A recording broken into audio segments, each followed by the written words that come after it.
Clarkson, and if you're new here, that's the structure of how we do the readings. We have a featured reader and a craft talk relating to the genre, in this case poetry tonight, for National Poetry Month. Martha Clarkson is a commercial designer and works for Microsoft, managing future workplace design. So you're responsible for the cube farms. Hey.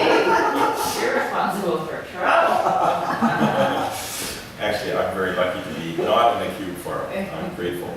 Her poetry, photography, and fiction can be found in Monkey Bicycle, Clackamas Literary Review, Seattle Review, Elementum, I'm not familiar with that journal, and Illume? LMA, okay. She is a recipient of a Washington State Poets William Stafford Award, Pushcart nomination, and 2 notable stories listings in Best American Non-Required Reading. And she's also an Anderbo Open City Prize, and she won the Anderbo Open City Prize for her story, Her Voices, Her Room. She's originally from that place called Oregon, and now lives in Kirkland. Please welcome Martha Clarkson. Thank you. This is so fun to be in the gas station in Issaquah because I don't come to Issaquah a lot, but when I do, I see this cool gas station. That's one of my favorite things when I come here. So thanks for having me. I think you covered all the things I was going to say. About who I am, but now you know, the jig's up. And I became I started writing poetry in, well, I'd say 6th grade, maybe 7th grade. Go through high school, and some of this poetry I wrote was largely mush and love and nature, lots of nature and lots of kissing and almost no imagery. Yeah, and so you had to go to college and you had to learn how to really write. And so I just remember listening to Jerry Rudy's poems and getting my things ready for tonight, just thinking of being in that first classroom in college. And the teacher going, bring your stack of, which was in those days mimeograph, which is like, not very many people in here who know what that is, but walking into the classroom, seats in a circle. I had not been in a whole lot of classrooms in a circle even before. Sit down, toss that out, read it, and they're gonna critique it. Ah, what? And just those first moments. So if you guys have been in class and know that feeling of, what? And then, pretty quickly you get over that and realize the value of it, but then you have to make some choices and you have to learn that you have to figure out what are they saying and which is right and which am I going to put in and which resonates, and you have to make a lot of choices. So tonight we're going to talk about making some choices in the hard and gray area of what is a poem and what is a prose poem and what is short fiction. And it's one of the biggest mysteries that exists in the world. And I want to solve it all the time, talk about it. And what is a prose poem? When we say a prose poem, we talk about a prose poem being a poem without line breaks, and that it harks back to poetry because it has resonance, it has imagery, it has lyricism, it's got some rhyme, maybe some rhythm to it, and so it kind of feels like a poem. And this prose poems go back to Homer and the Odyssey and the Iliad, but those things weren't ever written down. So when they were, then people went, whoa, we should start writing with line breaks and stanzas and stuff. So it wasn't until, the 18th century that prose poetry really got going in France as a retaliation to France having some really strict rules about versification. So, who can picture a government going, you need to write poetry in verse? A lot of uprising poets, no, and that's how prose poetry got going. And then what about this short fiction? We know that we typically think of that more as plot-driven or character-driven, although that doesn't exclude it from being lyrical, because that's still a nice thing to read. And is that just a reaction to the ADD culture we kind of live in? Let's have these, that's all we can absorb. Or is it really a challenge to make a story come alive with some really heightened sense of sharpness. So these are things for you to think about. And micro novels have been around for a really long time, but essentially you have this very shortened version, and I'm going to give you all of these names. It started, flash fiction started to come out in 1992, and microfiction, micro stories, short stories, very short stories, sudden fiction, postcard fiction, nano fiction, hint fiction, and thimble fiction. That can be all of those, all these names, and you can have 350 words, 500 words, 700 words, 1,000 words, 7 lines, and 6 words, and a couple 6-word stories. Not quite what I was planning. It's a whole story. And for sale, baby shoes, never worn. So how do you decide?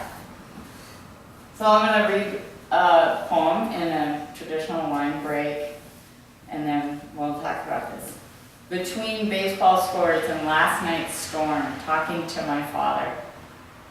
The doctor calls you back to his overlit box of an exam room. The enzyme count in the liver is high. He harvests more blood, sends you down a pasty white hall for ultrasound. There's the 7-year-old prostate problem you take tiny white pills for each day, and the larger green pills for the new ulcer stabbing up your chest like a serrated zipper. The war of organs has begun.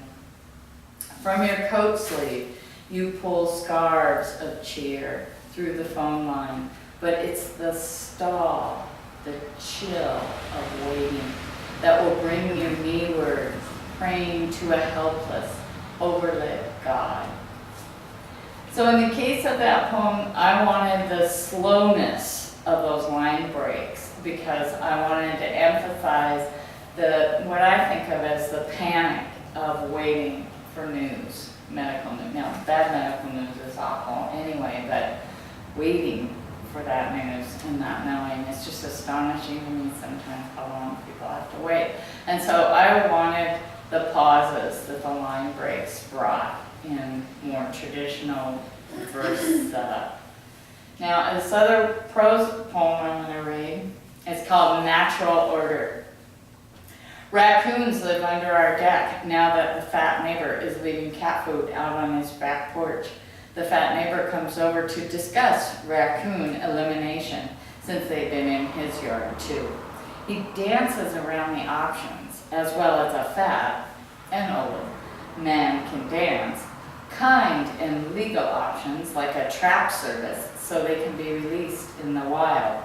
Eventually, he gets around to drowning in a garbage can full of water in a well-oiled 38. We tell him the shots will sound like fireworks and we won't call the police, but can he please move the cat food inside? Satisfied, he turns on his heel as fast as a fat old man can turn on the heel of a comfort shoe. In the morning, it's 4th of July. So in the case of this looks like a regular paragraph at the bottom. I wanted the speed of that to go through because I didn't feel like we needed to pause on too much of that. We did it pretty quick and we want to know what the end game's going to be, that he's going to do those shots. Now I'm going to read another prose poem. This is by Frances Ponge. It's a translation called The Young Mother. A few days after childbirth, the woman's beauty is transformed. Her face, often bent over her chest, grows slightly longer. Her eyes, attentively peering down at a nearby object, occasionally look up, faintly distracted. Their gaze is filled with confidence, but seeking continuation. Her arms and hands bend together in a crescent, mutually sustaining. Her legs grow thin and weakened are gladly seated, knees drawn up high. The distended belly livid, still very tender. The abdomen readjusts to rest, to nights under covers. But soon, up and about, the tall body maneuvers through the bunting hung out conveniently high and and low, which squares of wash, which from time to time are grasped by a free hand, are crinkled, tested knowledgeably, then folded or hung out again, depending on the verdict. So you can feel in there, I think, the rhythm of this, the confidence, continuation in the same sentence, the readjust to rest, the but, bunting, hum, all there in one line, and the which squares of wash that make this the poem that it is. So what is it? Is a poem more compact, a traditional poem more formal or more stylized? Does it have more imagery? Does it use more devices like rhyme and meter? I mean, these are things you have to decide. We could stay here all night and argue these things. So one of the things I think that is a really fascinating thing to do is take a poem that you've written, if it's a traditional line break poem, put it into a prose poem and just see what happens. Because if you do that, see how you can do it, put it in that paragraph with the least amount of words added and see what happens to it. But if more words want to come in when you do that, let's let them, because it could be a second piece that doesn't have anything to do with the first poem. Get a whole nother thing out of it. You can do it the other way if you write prose poetry. Take it back and slim it down into verse. Just see what happens to it. What that exercise will tell you is, nope, I was good with the first form. I did that.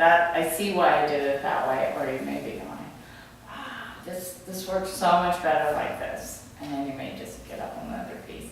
Well, think about doing that because it's really fun.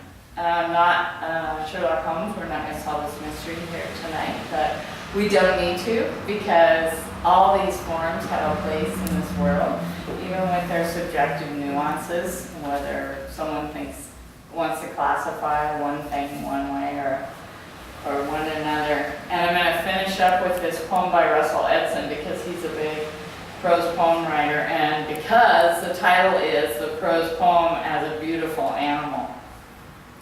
He had been writing a prose poem and had succeeded in mating a giraffe with an elephant. Scientists from all over the world came to see the product. The body looked like an elephant, but it had the neck of a giraffe with a small elephant's head and a short trunk that wiggled like a wet noodle. "You have created a beautiful new animal," said one of the scientists. "Do you really like it?"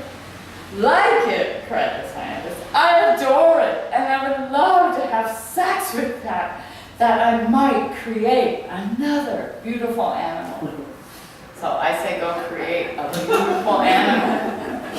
Thank you.